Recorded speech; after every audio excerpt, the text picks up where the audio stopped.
podcast now. Well, what's happened this week? Gonna brew tomorrow, which is Sunday. I'm gonna do my rustbucket clone. Almost there, but just something just not right, but it's good enough for me. So we'll see how that goes tomorrow. I'll take some footage, and we'll probably see it at the end of this Homebrew Wednesday. Now, something arrived in the post this week. I've been looking for one of these for quite a while. Always been far too expensive, but this was a bargain find. We have a big off pump, or even, there we go, here we go. Mains powered. It's got 1-inch cam locks on it, which I'll change for stainless steel. I must order them off eBay, but yes, it works. Centrifugal clutch, that's easy to see with the paint, and it seems to work very well. Got this in the post yesterday for the pricey sum of, wait for it, 40 quid. Couldn't believe it. Stuck in a cheeky bid of 25 to start off with, and at a maximum of 50, and got it for 40 at the last few minutes. 15 quid to post, which wasn't bad. I did find it lying up my doorstep when I got home on Friday evening. I'm surprised it was still there, but hey ho. So we're going to give that some tests. Only thing about it is it does only up to 93 degrees. Well, I can always chill the water down a bit and then pump it from there, so I can't complain for the money. But a bargain find, I think. Can't wait to use that. Probably not tomorrow's brew, but we'll see how it goes. What else has been happening on the brewing front? Not a lot. Just going to brew tomorrow, as I said, but we'll see what happens. Bottled and kegged the American Realize Stout. American Rye Stout last week, as you saw. Dry hopped the Cooper's kit with about 50 grams, if it springs to mind. That's probably going to get kegged Monday. I've got an empty keg, yeah, I'll get kegged Monday. Whatever's left over will be bottled. But what I'm drinking here now this evening is one of Frank's beers. It's USO4 Stout that I've seen a few people have. Very lively, Frank, when I opened it up. I struggled to get it in the glass, but yeah, it tastes really good.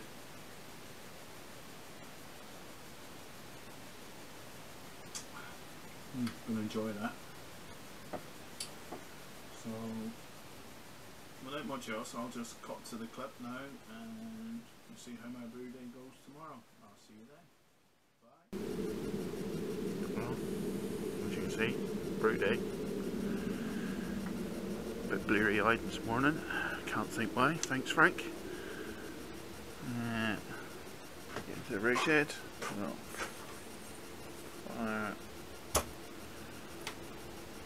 Control panel. Turn on the element. Now it's sitting at 15 degrees. I usually like to match in about 78, gets me about 66, 67. Does me. Alright, get the light on in a minute, I think. Get the manifold ready. Yeah, manifold. The ash tank. Yeah, everything's going everywhere. Got a valve on top for sparging, as we can see. Go inside the mash tank. Right, let's get some quick sterilise and let's get some grain in it. As you can see, not plenty of water, a bit too much water in there. That's on the heat. What I'll have to do is overfill the HLT, give it a quick run through with hot water before I mash in, just to make sure everything's cleaned out from when it was cleaned out the last time. Right, let's get started on the brew day. Right, there's the grain bill. Just over 4 kilos of malt, pale malt. 800 grams of rye malt, 120 grams of roasted rye malt, 100 grams of crystal 340, and 200 grams of purified wheat. This is going to make a 27 litre batch, so it'll be a bit of a tight squeeze in the fermenter. As you see, it's been about 25 minutes, already up to 52 degrees, so not long now, about another 20 minutes or so. I thought we'd talk a bit more about this pump I picked up. Skirted over it a bit yesterday. As you can see, that it's a March-May pump, so it's going to be a good one. It's a TEMDR MT3. See, it's ripe old age of 16 years old. Needs a bit of a clean. That's why I got it from the delivery. Capacitor there for the motor. So you see it's got plastic cam locks, which are too big for the system I have. I've ordered some stainless ones. So I'm going to get ones similar, well, look a bit like that there. Obviously not with threads on, rather than with the hose pipe connection. So I'll probably use it to replace that one. So I'm going to fit cam locks to everything, I think, now. Make it easier. Right, HLT. As you can see, it's a repurposed keg. Sight glass with graduation on it.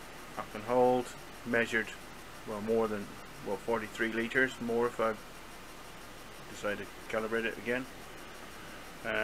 Running 3 kilowatt element with a Hermes coil, as you can see in the back,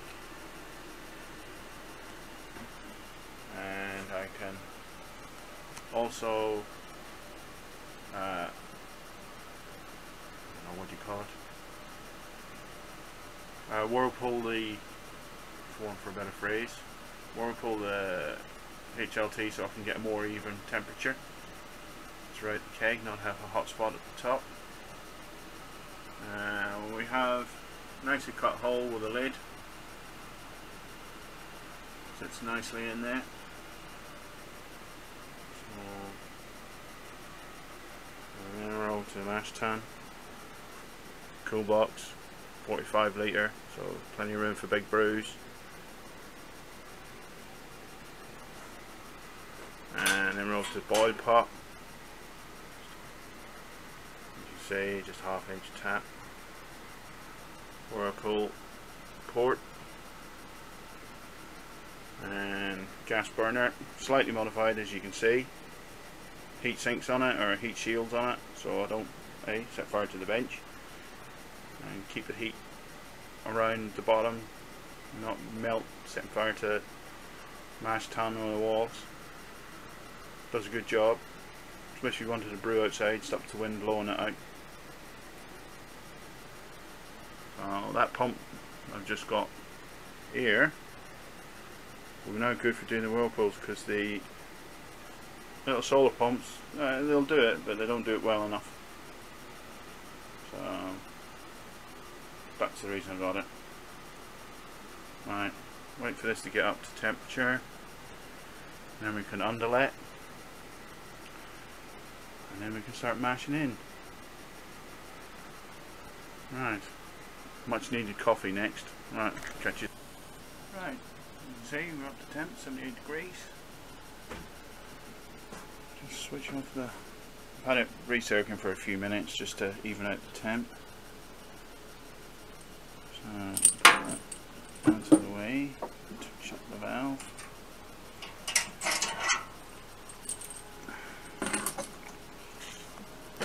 Clamp it on. Clamp the valve a wee bit.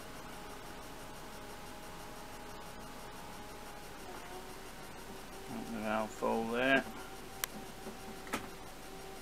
So I'm looking for 16 litres, I think. Right in here. So we'll let that under there and we'll get back. Right, we're about 8 litres in, 15 litre mash in. As you see, we're slowly starting to come to the surface.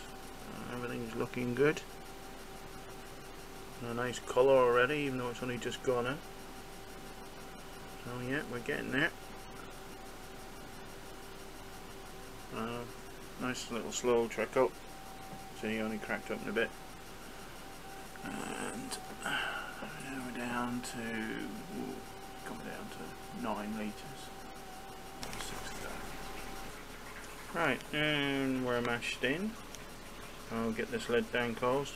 Using STC for checking my mash temperatures. Having a bit of an issue with the burn PID that I have. You can see we're just waiting for the temperature to stabilise. See what it gets to, so it's ramping up nicely.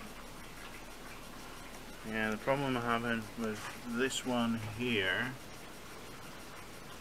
is it doesn't keep, as you can see, that says 82, that says 78. It keeps, temperature probe keeps dropping or losing signal. I don't know what's wrong with it, so I'm going to get another RKC 100, which I think I have a spare, and change that over and then see if a STC 1000 probe will work on it. I don't know if it will or not. Has anybody tried it? Let me know in the comments below if you have. It'd be greatly appreciated. I can see we're not going to make 65 or 66, so we'll have to do a bit of recircuiting to wrap the temperature up. It's creeping slowly. We'll let it rest for a few minutes. We get the lid closed because we're losing heat. Oop, watch yourselves. Oh, dizzy. Right. Connect up a few pipes. There we go. The bottom of the ton. Go through the hose into the pump. Back out. Into the Hermes coil at the bottom, back out the top, and into kind of half-made sparge arm inside, as you can see. Nice bit of copper work, does the job. Right. Might be alright, might not have to recirculate. Temperature seems to be evening out. We're getting there. Yeah. Anywhere between 65 and 66, even 67 does me. Not too fussed on my temps as long as I'm thereabouts. So, yep, there we go, good enough for me. Right, 60 minutes and we can do our first run-ins. Right, we're just doing a quick recirc. First run-ins before I put them in the boil pot. To get the grain bed to settle down for a bit, so I'll let that run for about 5 minutes or so, and then we'll put that into the boil pot. There we go, into the pot. Smells nice, nice colour. Get that in and then we get the sparge going. Right, as you can see, we're back recircling again for the first sparge. Well, it's one big sparge, but I split it in two. Put in half of the 26 litres into the mash tun and let that recirc for a few minutes just to settle the grain bed. And then I'll disconnect all that there and I'll manually sparge it. Or it's like a batch and fly sparge. I don't know what you want to call that. So I'll then connect the HLT to trickle 13 litres up through here, up to here, and then I'll manually catch it at the bottom so we can get the best efficiency out of it. So I've done this now a few times and it seems to work really well. I'll hit my numbers on the money now.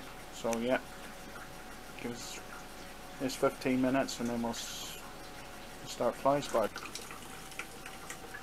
Right, as you see we're now spodging, so we're coming out here probably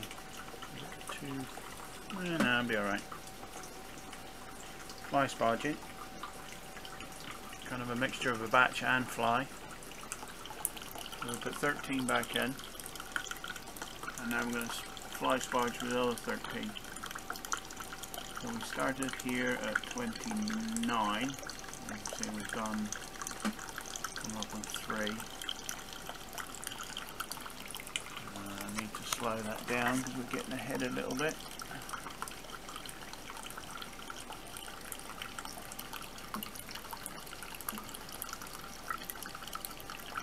Yeah, that's better.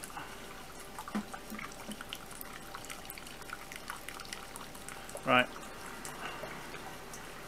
So we'll continue till we get our boil target, and we should be down to about 2.5 bricks, which has been the last couple of brews. That's what it's turned out as, so it's just been bang on the money and the efficiency is really good.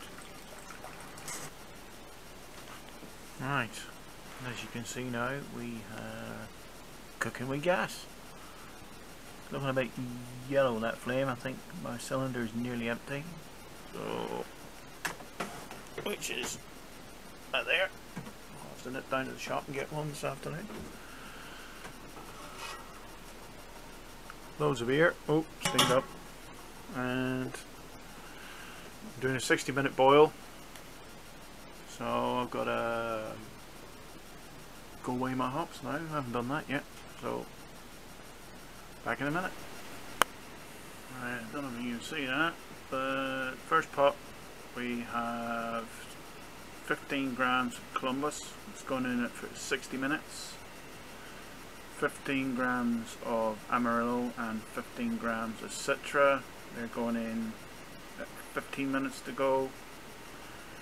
And then we have, let me see, where are we here?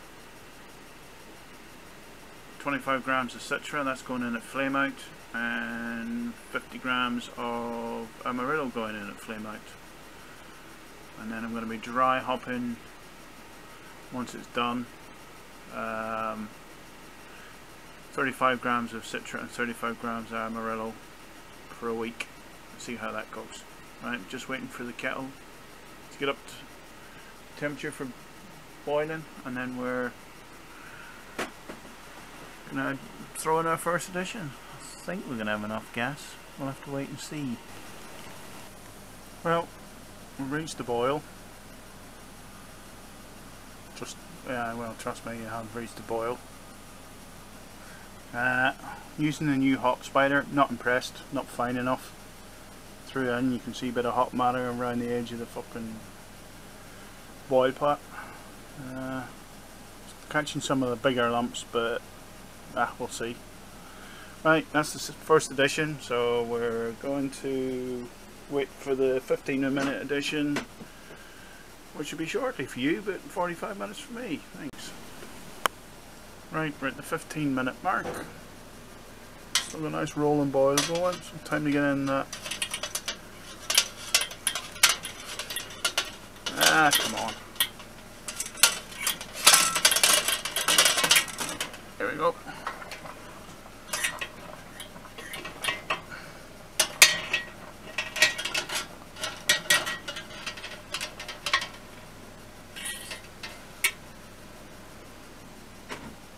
Chiller. And our 15-minute edition.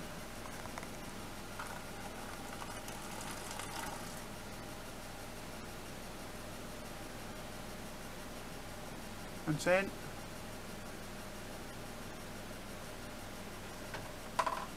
And now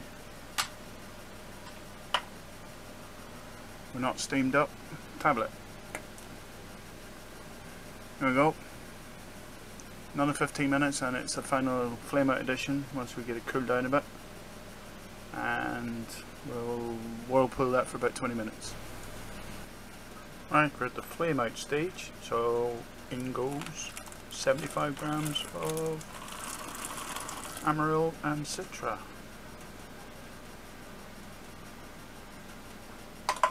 So we're going to just do a little 20 minutes steep,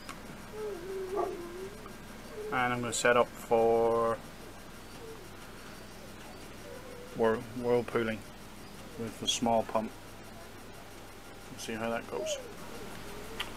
As you see, I've just chilled it just below, well, I was trying to aim for 80, but it dropped really quick to 76. I threw in the flame out. As you can see, it's all steamed up. Hang on. There we go. Whirlpooling as well. As you can see, it's a bit of a spin, but not enough. 75 grams went in. I'll let that do that for 20 minutes, and then I'm gonna. So, as you see, it's coming out of there, down to the pump, back up to the top. And do a cold, hot steep for them hops for 20 minutes, then we'll chill down and then the fermenter. Alright, so we're slightly over, which isn't too bad, 27.5. We're at 24 degrees, 24.5, so we pitched at that. Should get it going fairly quick. Just going to take the temp probe, show it again that. I'll kick the fridge on and cool it down a bit, get it down to about 18.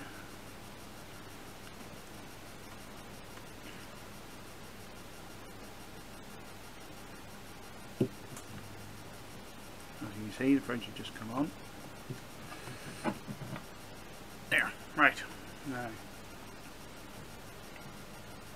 that's better. Right, so we've got blow off tube, which probably will take off. That's the brew day done. So we're ready to go for dry hop in a week. And that's it for today's brew day. Right, as you can see, that was my brew day today. About an hour after it now. Screwed up the grain bill a bit. I didn't check my efficiency calculator or adjustment setting on the brewmate. I had it set at 80. Should have set it at 70. So I've come in at 3.7 ABV rather than 4.8 that I was looking for. I'll make it a nice session beer at least. So hopefully I'll go to 1010 or a wee bit lower, and I'll be, hopefully if I get below 1010 I'll get 4%, which is still good beer. So yeah, good enough brew day for today, went well. No mishaps, everything was good. So I hope you enjoyed how I do my brew day, how I use my equipment. And that's it for today then. I'll see you next week. Cheers. Bye.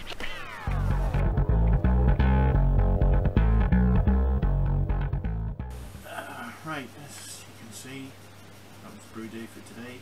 I think I screwed up the grain bill a wee bit. I had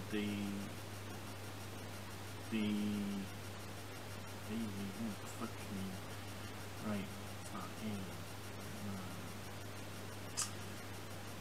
Right, as you see, that was my brew bit. Fucking flies in here, Jesus. Right, start again.